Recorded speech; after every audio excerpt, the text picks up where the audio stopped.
కాబట్టి ఉన్నవి ఉంటాయి, పోయేవి ఈనాడు ఉన్నవి, ఈనాడు ఉండి ఒకనాడు లేకుండా పోయేవి పోతాయి.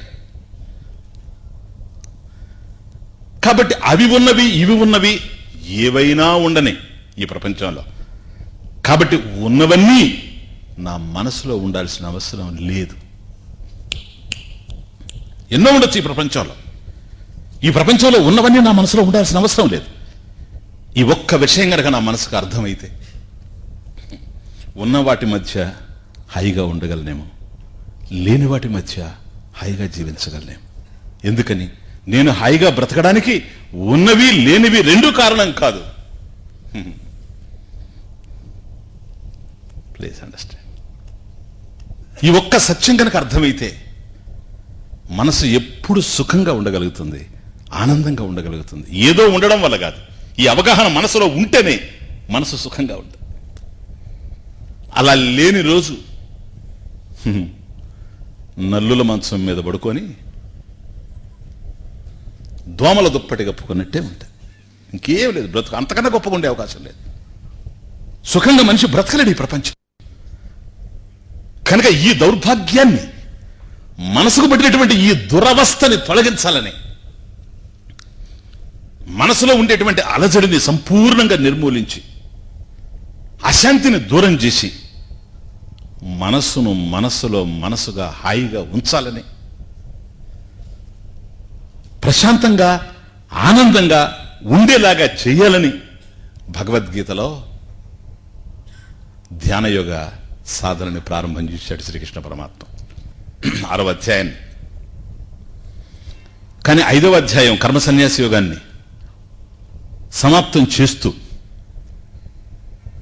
కర్మ సన్యాసం సమాప్తమవుతుంది, ధ్యానయోగం ప్రారంభమవుతుంది. ఇది సమాప్తం చేస్తూ ధ్యానయోగానికి ఒక ఉపోద్ఘాతంగా విషయాన్ని ప్రవేశపెడుతూ, ధ్యాన విషయాన్ని, అద్భుతమైనటువంటి పవిత్రమైనటువంటి ధ్యాన విషయాన్ని ప్రవేశపెడుతూ ఒక అమృతమయమైనటువంటి విషయాన్ని ఒకటి చెప్పాడు. ఇది ఉత్కృష్టమైన విషయం. ఏంటో తెలుసా? 5వ అధ్యాయం సమాప్తమవుతూ ఉంది, ధ్యానం ప్రారంభమవుతుంది. 6వ అధ్యాయం. స్పర్శాన్ కృత్వా బహిర్బాహ్యాన్ చక్షుశ్చైవాంతరే భ్రువో. అర్జున, చక్షు చ ఏవ అంతరే భ్రువో. సరే, అది తర్వాత విషయం. అంటే దృష్టిని భ్రూమధ్యంలో నిలపడం. దానికి ముందు అంటే దృష్టిని భ్రూమధ్యంలో నిలిపి పరమాత్మ మీద నువ్వు ధ్యానాన్ని కొనసాగించాలి అని అనుకుంటూ ఉండిన అంతకు ముందు నువ్వు ఒక్క పని చేయాలి అర్జున. ధ్యానంలో ఏం చేయాలి? భగవాన్ స్పర్శాన్ కృత్వా బహిర్బాహ్యాన్. అద్భుతమైన సెంటెన్స్. స్పర్శాన్, స్పర్శాః కృత్వా బహిః బాహ్యాన్. బాహ్యాన్ స్పర్శాన్ బహిః కృత్వా ఇతి. స్పర్శాః శబ్దాదయః విషయాః ఇత్యర్థః. బాహ్యంలో ఉండేటువంటి శబ్దాది విషయాలు ఏవైతే ఉన్నవో, శబ్దాలున్నాయి, రూపాలున్నాయి, రంగులున్నాయి, రసాలున్నాయి, స్పర్శలున్నాయి, ఇవన్నీ కూడా ఏవైతే శబ్దాది విషయాలు ఉన్నవో ఇవన్నీ కూడా స్పర్శాః విషయాః. శబ్దాది విషయాలు. స్పర్శాః అంటే శబ్దాది విషయాలు. బాహ్యాన్ స్పర్శాన్, అది అన్వయక్రమం. స్పర్శాన్ కృత్వా బహిర్బాహ్యాన్. బాహ్యాన్ స్పర్శాన్ కృత్వా బహిః. బహిః ఏవ కృత్వా. బాహ్యాన్ స్పర్శాన్, బాహ్య విషయాలని, బాహ్యంలో ఏ శబ్దాది విషయాలైతే ఉన్నవో వాటిని మన శ్రోత్రాది ఇంద్రియాలు గ్రహిస్తూ ఉన్నాయి. రూపం బయట ఉంది, కన్ను నా దగ్గర ఉంది, రూపాన్ని చూస్తూ ఉంది. రంగు బయట ఉంది, కన్ను నా దగ్గర ఉంది, రంగును చూస్తూ ఉంది. శబ్దం బయట నుంచి కలుగుతూ ఉంది, కదులుతూ ఉంది. ఎందుకని? ఆకాశం ఉంది గనక. ఆకాశం ఉండడం వల్ల అది శబ్ద లక్షణం. శబ్దం వస్తూ ఉంది, శబ్దాన్ని నా చెవులు వింటూ ఉన్నాయి. ఓకే, ఇవన్నీ బాహ్యంలో ఉన్నాయి. కాబట్టి బాహ్యంలో ఏ శబ్దాది విషయాలైతే ఉన్నావో బాహ్యాన్ స్పర్శాన్, ఈ బాహ్య విషయాలని నువ్వేం చేయాలో తెలుసా? బహిః కృత్వా, బహిః ఏవ కృత్వా ఇది, వాటిని బయటే ఉంచి. This is Gita, very profound. బాహ్య విషయాల్ని బాహ్యంలోనే ఉంచి, శబ్దాది విషయాల్ని బాహ్యంలో ఏ శబ్దాది విషయాలు అయితే ఉన్నవో వీటిని బాహ్యంలోనే ఉంచి, బాహ్య ప్రపంచాన్ని బాహ్యంలోనే ఉంచి.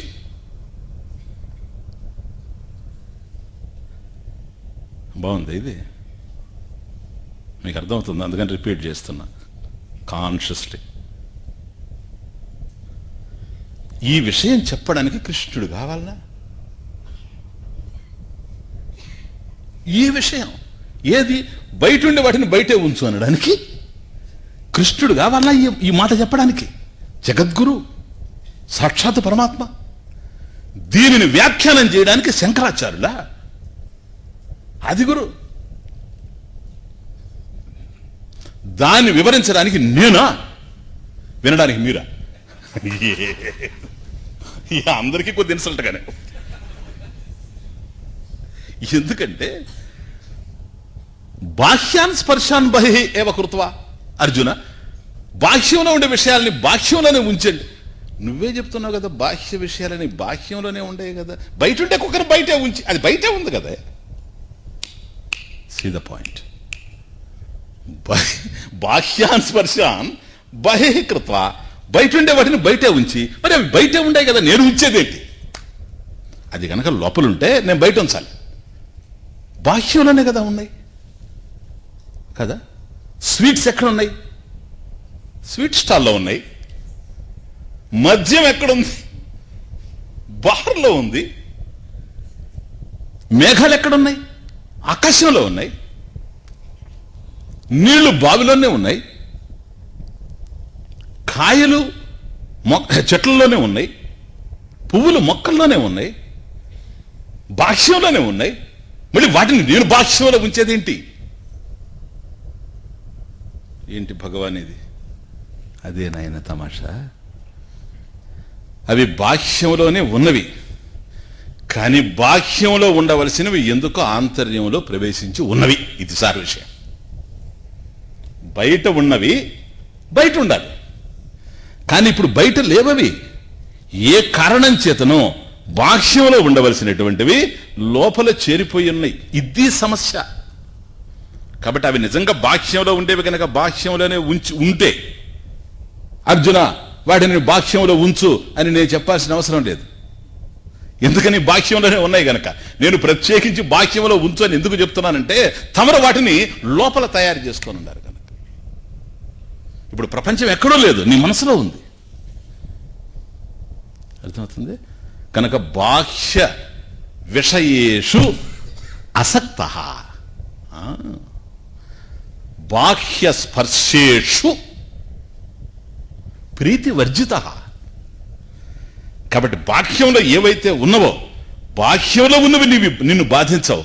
బాహ్యంలో ఉన్న వాటి మీదకి నీ మనసు వెళ్ళి వాటిని గనక మనసులో పెట్టుకొని ఉంటే అప్పుడు బాధిస్తాయి. బాహ్యంలో ఉన్న బంగారు జింక రాముణ్ణి బాధించలేదు, లక్ష్మణుని బాధించలేదు. కానీ మనసులోకి సీతమ్మ తెచ్చుకున్నది గనకనే ఆ బంగారు జింకను లోపల తెచ్చుకొని కంగారు తయారు చేసుకుంది బ్రతుకంతే. ఇంకే కనుక బాహ్యంలో ఉన్నవి నిన్ను బాధించవు. బాహ్యంలో ఉన్నవి బాహ్యంలోనే ఉంచు అంటే దాని అర్థం ఏంటంటే అవి ఆంతర్యంలోకి రాకుండా చూసుకో.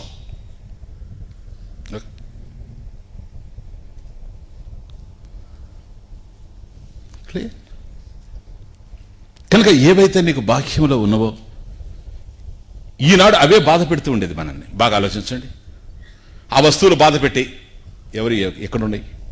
ఆ వ్యక్తులు బాధ పెట్టారు, ఎక్కడున్నారు వాళ్ళు? ఈ విషయాలతో నాకు బాధగా ఉంది, ఎక్కడుంది అది?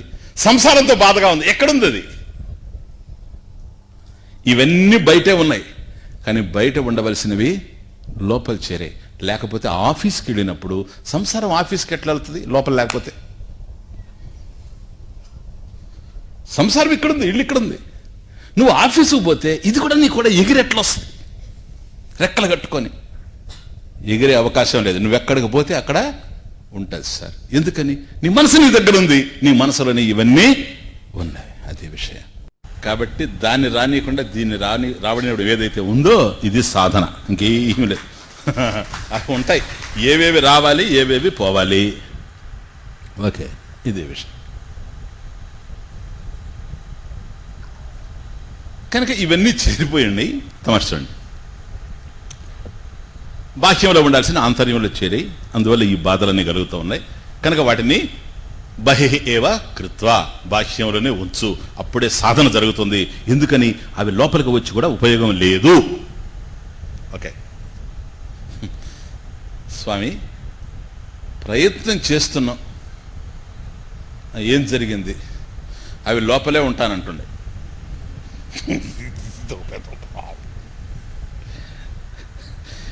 ఖాళీ చేయవయ్యా.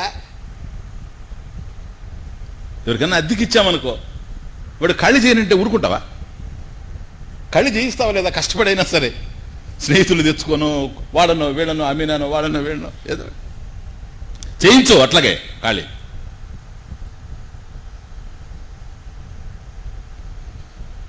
ఉపయోగం కనిపించడం లేదు. ఎందుకని?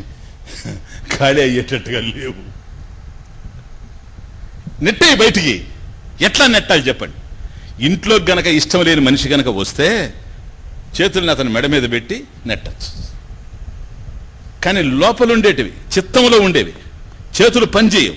కాబట్టి నేను ప్రయత్నం చేసి కూడా పోగొట్టలేకపోతున్నాను గనక, లోపల ఉండే వాటిని ఖాళీ చేయలేకపోతున్నాను గనక, ఖాళీ చేసే అవకాశమే కనిపించడం లేదు గనక, ఇక్కడ అసమర్థత ఉన్నట్టుగా తెలుస్తూ ఉన్నాను గనక, అశక్తునిగా ఉన్నాను గనక, నా శక్తి సరిపోవడం లేదు గనక, నేను ఇప్పుడు చేతులు చాస్తే లాభం లేదు. మనిషిని గెంటాలంటే చేయవసరం, ఇక్కడ లోపల ఉండేటువంటి విషయాల్ని గెంటడం. కాబట్టి ఇక్కడ చేతులు చాస్తే లాభం లేదు, చేతులు ముడిస్తేనే లాభం.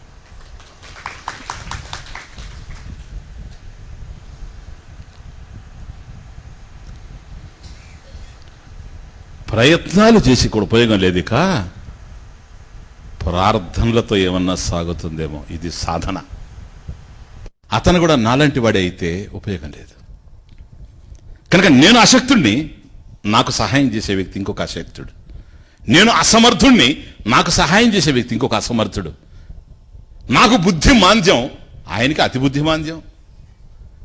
ఇటువంటి వాళ్ళని పెట్టుకొని ఏమి సాధించగలను? కనుక ఎక్కడైతే నా ప్రయత్నాలతో నేను సాధించే అవకాశం లేకపోతూ ఉందో, ఇటువంటి చోట కర్మల విషయంలో జాగ్రత్తగా ఉండాలి. ఇటువంటి చోటే కర్మల్ని ప్రార్థనలుగా మార్చాలి, పనులను పూజగా మార్చాలి. బాగా అర్థం చేసుకోండి. ఒక్క విషయాన్ని మీరు జ్ఞాపకం పెట్టుకోండి. ఎప్పుడైనా సరే మీ జీవితంలో ఎక్కడైనా సరే ఈ పని చేయడం నాకు సాధ్యం కావడం లేదు అని గనక మీకు అనిపిస్తే, అలాంటి అసాధ్యమైనటువంటి పని మాత్రం మీకు కనిపిస్తే మీ జీవితంలో ఒక్కటే చేయండి. నేను చెప్తున్నాను మీకు నా అనుభవంలో నుంచి, శాస్త్రీయంగా కూడాను. ఏమిటో తెలుసా? అలాంటి పనిని చేయాలని ప్రయత్నం చేయకండి, వెంటనే ఆ పనిని ఆపండి. అంతే.